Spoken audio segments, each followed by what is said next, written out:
Welcome, everyone, to the dance floor, where life lessons are learned through the art of dance. I'm your host, Anna Harsh, and today I have Karen Haid, the author of Calabria, The Other Italy, and Basilicata, Authentic Italy. Karen, welcome to the dance floor. Thank you. Thank you so much for inviting me. Karen, tell us, where are you living right now? I'm in Las Vegas. Las Vegas. Yeah. Gosh, there's lots of music and dance there for sure. Yes. I ran across your books from a friend of mine, and I couldn't wait to dive into them. So tell us a little bit about how you got into writing the first book, Calabria. Okay. Well, actually, let's see. I guess you could say it was sort of an organic experience. It grew out of my living in the region of Calabria. And for those who don't know where Calabria is, it's in the toe of the Italian boot. So it's at you could say the very bottom of Italy, although for many, many years, it was really the center of the Mediterranean when you look at a map. But so I lived in Calabria for 4 years.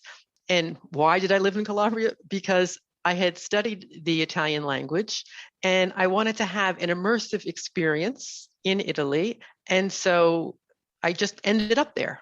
And what better way to enjoy the culture and get better at the language than to be there in person? I know that you can only do so much from afar. I mean, speaking with my cousins is great, but it's really different when you're there in person. You can hear the tone of their voice and really see their gestures and see the atmosphere and smell things and taste things. It really helps with your education. Absolutely. Yes, it was wonderful education. And I saw that there wasn't much written about Calabria. And so I thought that would be something that I could do and sort of fill that space. And people have been very thankful because they said they had been waiting for a book, something about Calabria, because most of the information is in Italian. Correct. I was waiting myself. And that's how my book kind of came out of my research project of dance and studying in Italy, because there aren't any books here in the United States about Italian folk dance. And if there are, they're very rare or they're already outdated. And so I wanted to give a fresh perspective of where dance was today in Italy. And the dances that I was preserving were from, 2,000 years old, a few hundred years old.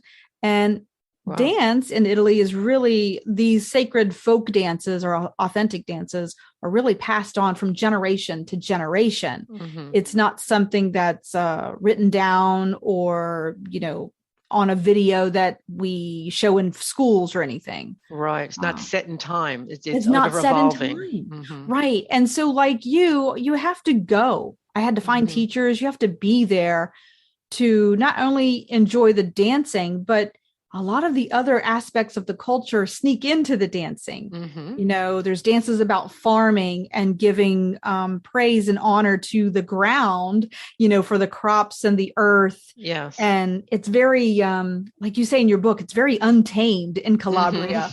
So the dance is much like that. There's usually two men that start the Calabrian Tarantella. And kind of show off, all these fancy moves and high kicking and jumps and things. And then they bring the women into the center of the circle and show them off and etc. And you sort of have that community experience of dancing in circles. So I talk a lot about circles. Did you experience anything like that as a community when you were there? Whenever there's a festival, for example, it seems as though dancers come out of the woodwork. Yes, there might be also some organized groups. Every once in a while, you'll see a group of organized, sometimes they're young people in costumes. And all of a sudden there will be these little accordions and things just coming out and drums. And there'll be people in costumes as well as people plain clothes, who are just inspired. And often it'll be a tarantella, and people will follow them in the street, and then they'll move down the street a little bit it's a procession. For sure. I was caught up in Naples with my cousins, and we were out shopping and noticed a procession coming down the street. And my cousins were like, hey, you know this dance, get in there. And so I jumped in. It was very organic, but I did know the dance, thankfully. And it was another kind of tarantella called tamariata that uses castanets on the fingers. And they're made from olive trees. They're handmade and carved from olive trees. So they're beautiful. It's a beautiful dance. But like in my book, I talk about the themes of conflict, passion, and healing. The dances reflect that. But what did you think when you were there in Calabria? Did you find any of those themes in that area, you know, even if it's just in the atmosphere or in the school setting? Well, of course, there's always conflict and There's passion always conflict, wherever you go.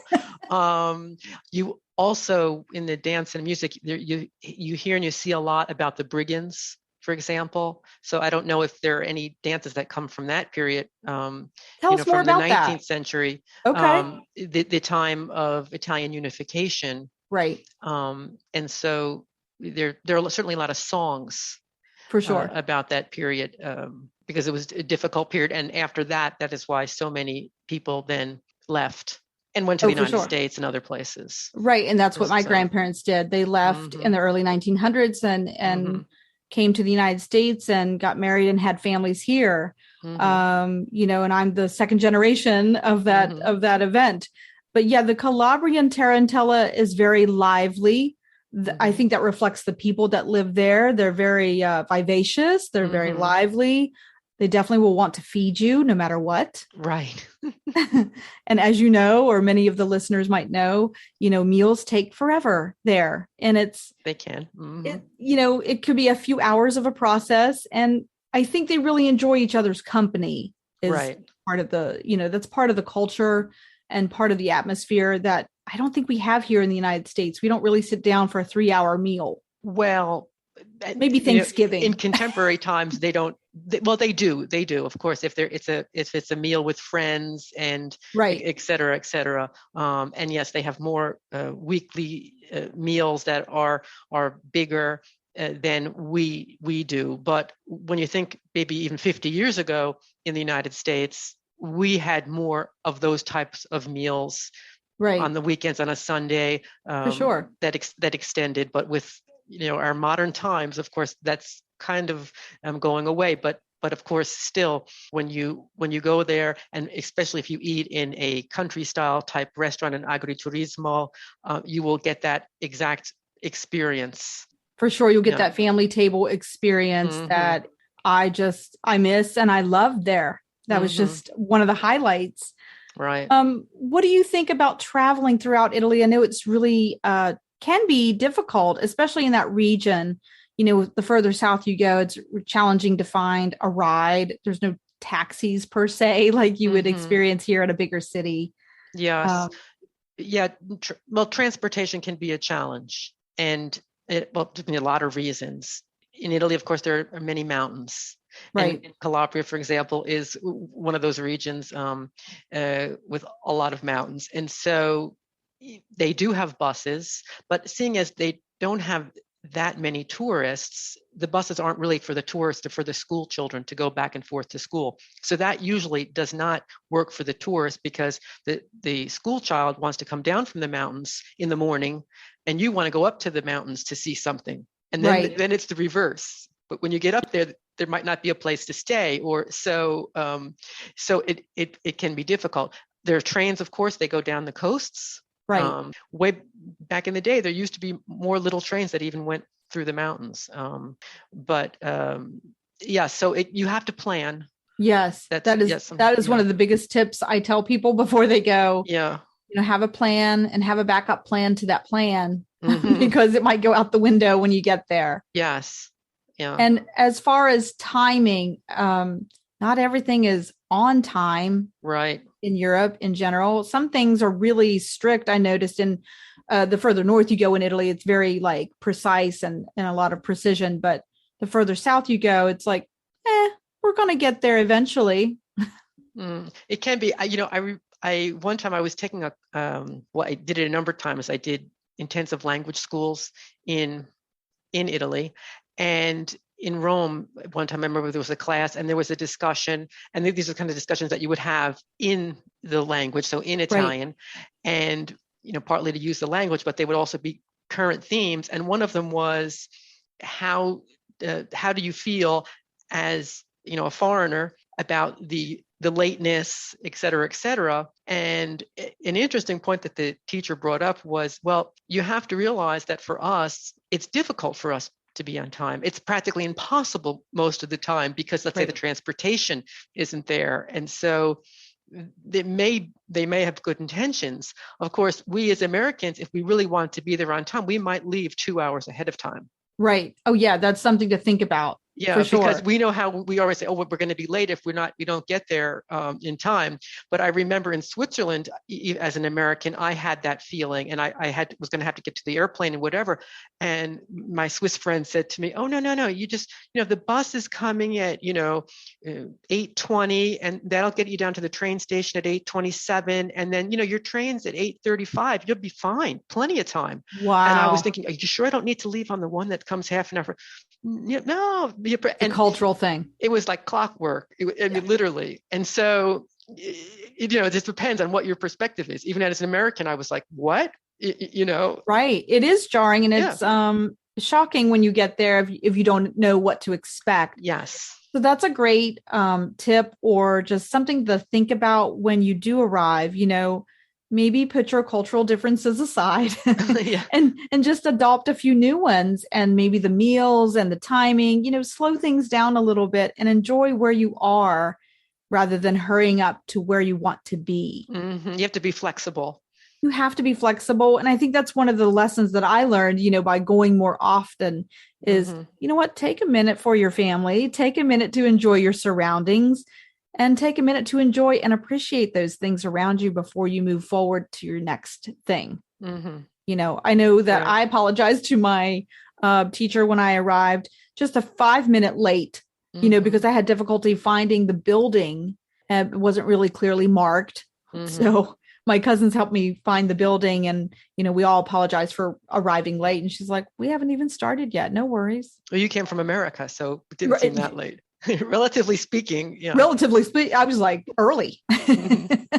But all of my dance classes were in Italian. The teachers didn't speak English.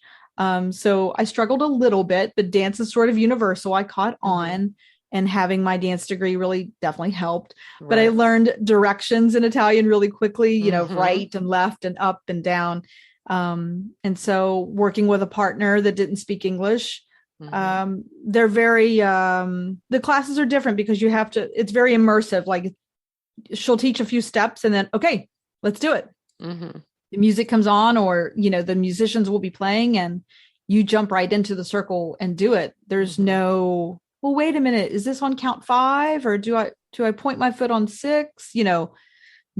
Well, they're very used to also line dancing in Italy because of the weddings.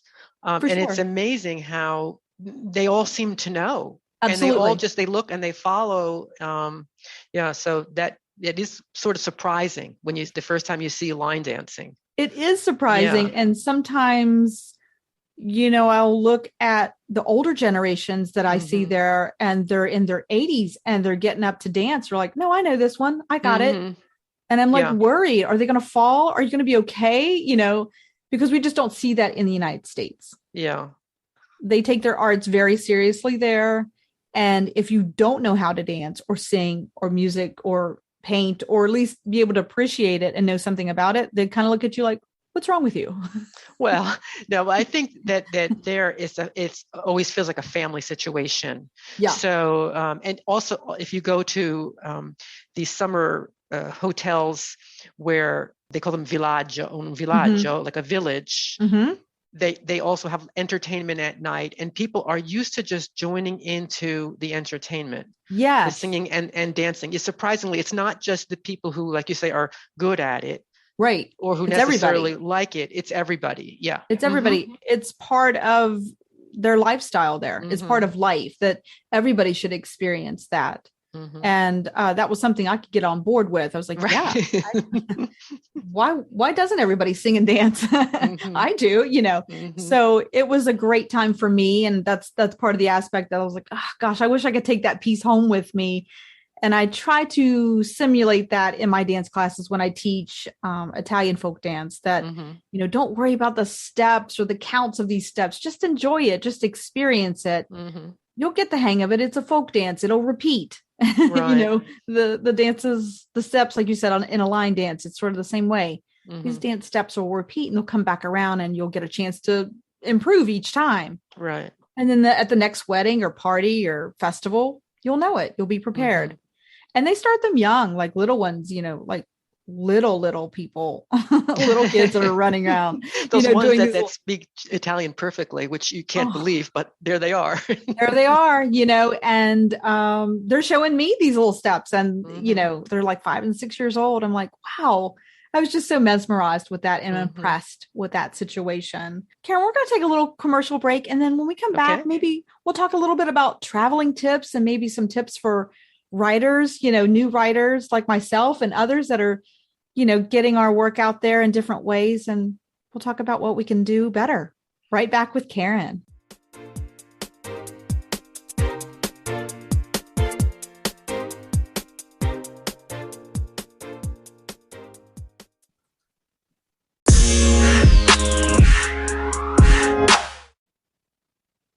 Welcome back, everyone. We're here with Karen Haid. She's the author of Calabria, The Other Italy, and Basilicata, Authentic Italy. Karen, I know you've been traveling so much. You spent, 4 years in Italy? Yes. Well, that was 4 years in Calabria, but I have traveled all over Italy. And I also have visited and gone back many times for months at a time. So, I can't wait to go back. I'm reliving it through your book and I'm devouring each chapter with, oh gosh, I remember that, or, I want to go there. Or so I'm making a little list of where I'd like to go next and like what I want to see through your book a little bit. Good. Can you give us a little bit of, what should we expect or what can we do for a traveling tip? Like, is there something that you packed that really saved you when you were there, or maybe how you packed or what you traveled with? Packing advice. I would just say probably take as little as possible as far as that's concerned. I would say a pack of tissues can come in hand. For sure. Because often those bathrooms will not have anything in them. And you'll find that the European tissues are much stronger. So you might pick up some European tissues when you arrive. That's true. But as far as something to bring, no, because you can buy everything there. True. That is really good advice, because sometimes we overpack. We're like, I'm going to need all these things. You don't. And you'll want to buy things there to take back with you. Yes, if you have some room. I have a stack of tambourines that came back. I noticed those tambourines, yes. I have a stack of tambourines that came back, castanets that I bought there, like odd things that they're looking at me through customs. So, that make a little noise in your suitcase. That make a little noise. Yeah. So, I buy odd things there, trinkets and things like that. But pack less, enjoy more. I know that the electricity is different. So you have to pack those plugs that help with electricity, those converters. Nowadays, things like telephones, et cetera, you don't need the transformer. You just need a plug, right? Just the prongs. So that sort of has helped a lot. Yeah. For sure. Did you ever buy a phone when you got there to use? Yeah. I've bought phones there, but also you can buy just the SIM card. Okay. And if you have a phone that you can put it in. Perfect. You can buy it, even in the airports, they have them, and they have really cheap services if you're a new customer. Right. Yeah.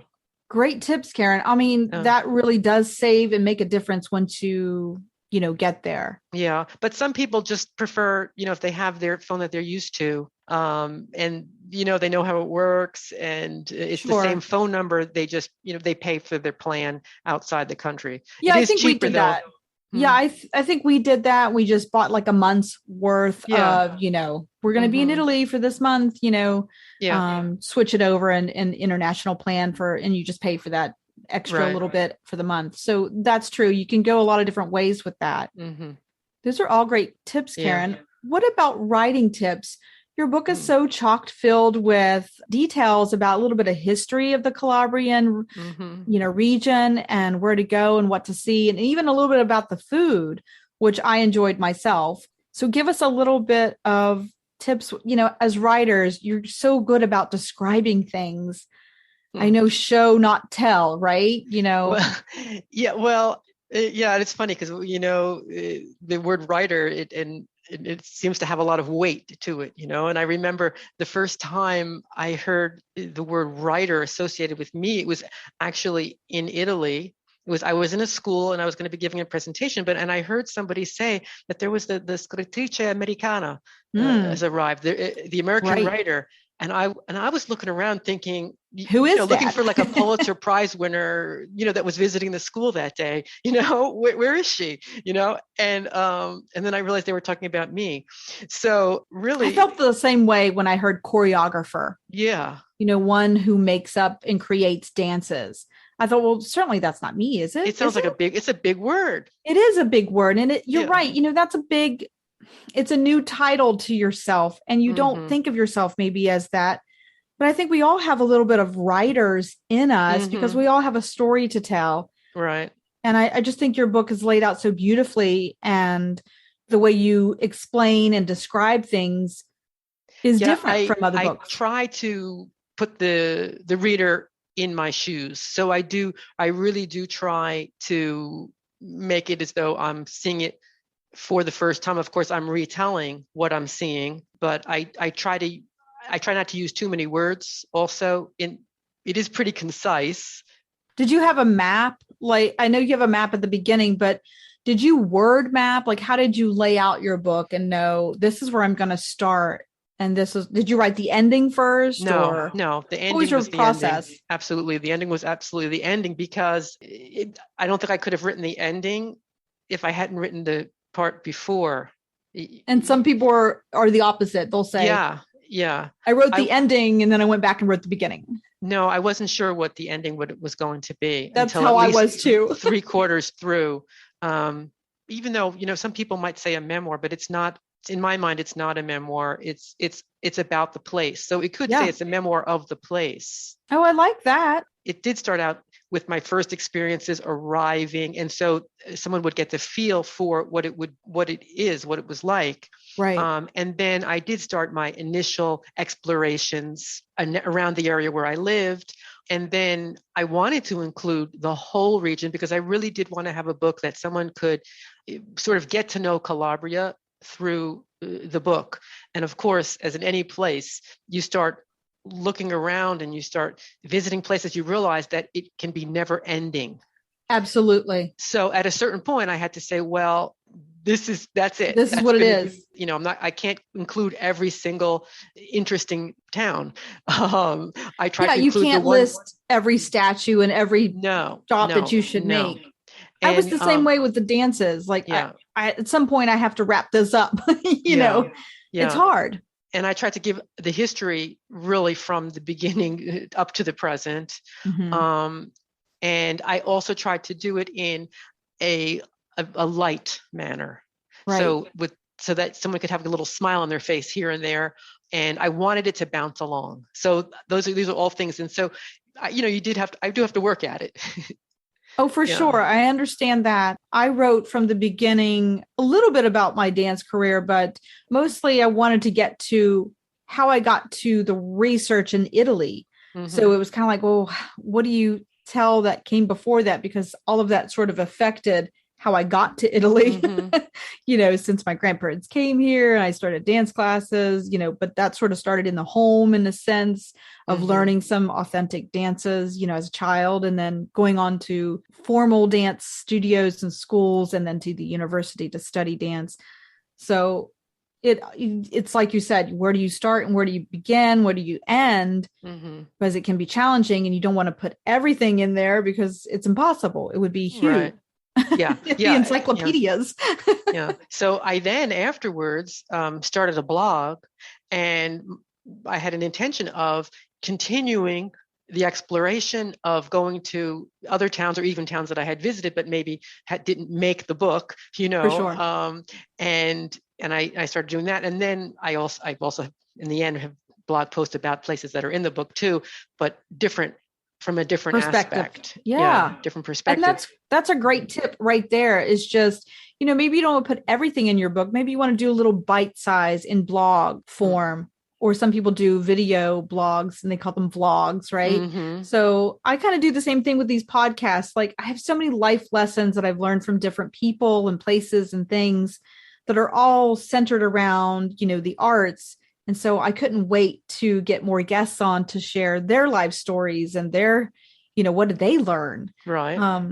So Karen, do you have a life lesson that you took away from all of that? Ooh, a life lesson. Yeah. Well, I guess one thing that I could say is the story has yet to be written. Ooh. In that you really don't know what's going to happen tomorrow. Much as we plan, and also we said even with traveling, you're preparing, you're et cetera, but when you arrive, it might not be anything that you expect. I never thought that I would have written one book, and then even as I wrote that book, I said that was my book. I didn't think that I would write another book. And so one never knows really especially when you're young, you have no idea. No, for sure. But even as the years pass, you still feel young. So it's still the same thing. Right. You're right. You never know where the road is going to take you. Right. So, right. As you were saying earlier, even before we started the podcast, you have to go with the flow and be able to be flexible and improvise, because life is never predictable. You can't, like you said, you don't know what tomorrow brings. So go with the flow. I say that a lot in my yoga class. Go with the flow, and just be present for that moment and don't worry about tomorrow. If that's possible. Tomorrow is tomorrow. If that's fine. If you can, try not to worry about tomorrow. Just be present and enjoy the atmosphere like you did with all of your journeys to Italy. Just enjoy what's around you, because that's what life's about, Karen, you're a delight, and I learned so much from your book, and I can't wait to keep finishing up. I'm halfway through, and I'm going to start on Basilicata, which I believe I have a dance from that region, and it's about sheep.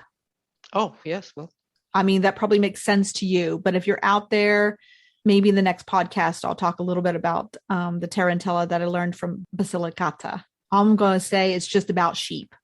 Good. That's the only clue I'm going to give right now. Karen, where can we get your book, and where can we learn more about you?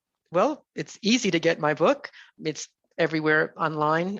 So if you go to Amazon or Barnes and Noble, just type in the title of the book, Calabria, the Other Italy, or Basilicata, Authentic Italy, and my name. It will come up. I have a blog also, and my website is the name of my book, which is a little bit of a mouthful, but CalabriaTheOtherItaly.com. And you will find many, many blog posts with pictures. So lots of pictures. Of course, in a book, you can only just include, small pictures, whereas the blog, you really can see a lot of the places that I talk about in the book. So people might want to check out the blog. I'll include it in the podcast notes so that they can click on it and find your amazing 2 books so far. Are you going to be writing more, do you think? I hope so. I do have something in mind, but I do need to travel to be able to do that. And so I'm hoping within the next year or so, I might be able to get to that destination. Another destination. Yeah. Same. But I also have started tours. I have tours to Calabria and Basilicata. They're small group tours, maximum 15 people. And they're very cultural. I call one of them the cultural, Calabria Cultural Tour, and Basilicata Cultural Tour, and another tour that's called the Traditions and Food of Calabria. And they give you really a good overview of the regions, and as well as a lot of detail about the region. So one thing about the tour to those kind of areas is that if you go by yourself, it's not like you're in Rome and you just hook up on this walking tour or this and that. They're really isn't anyone there to For explain sure. anything to you, no less in English. No, you need a shepherd there. Yeah. Not to go back to my sheep reference, but you definitely need a shepherd in those regions. Yeah. And Karen, I think that's a great idea. I will look into your tours. I would love that. So Yeah. everyone, if you're listening and you're thinking about taking a trip to Italy, you might want to hook up with Karen. She has a lot of experience and she knows that those two regions really well.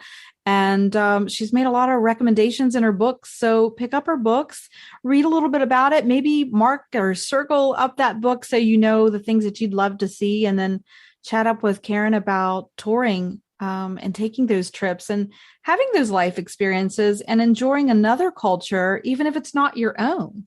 I think we learn so much from each other's cultures that it gives us a worldly view, doesn't it?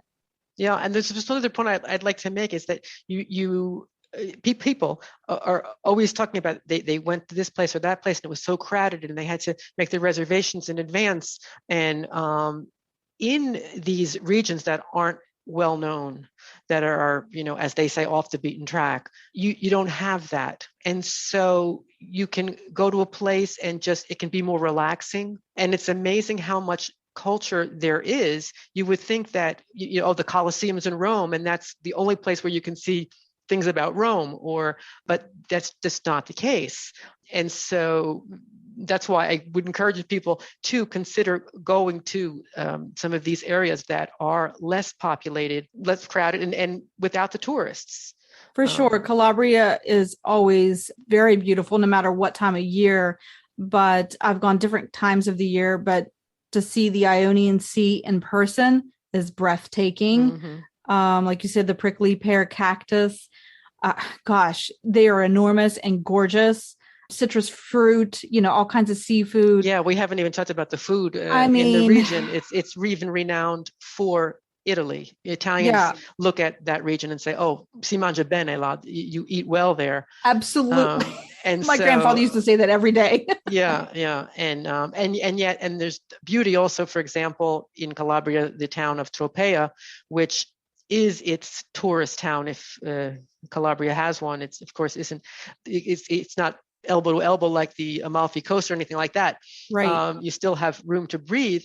But this past year, it won the Borgo dei Borghi, the most beautiful village of all the villages. Wow. And voted by Italians. So, I love that. Yeah, so there really are beautiful places all over Italy. Karen, please come back and let's talk again about all of it. I mean, there's just, like you said, it's never ending and there's so much to see, so much to experience. I mean, I try to give a little taste of it in my shows with Allegro Dance Company, right? Just a taste of Italy through the dances, and the dances are about the food and the people and their belief system and how they're passionate about each other and how they find love. Like all of these things the dances reflect. Right. And gosh, please come back and let's talk food next time for sure. Okay, good. Thanks, Karen, for being on the dance floor today. Don't forget to like, share, and subscribe. I'm your host, Anna Harsh. Until next time, keep moving on the dance floor.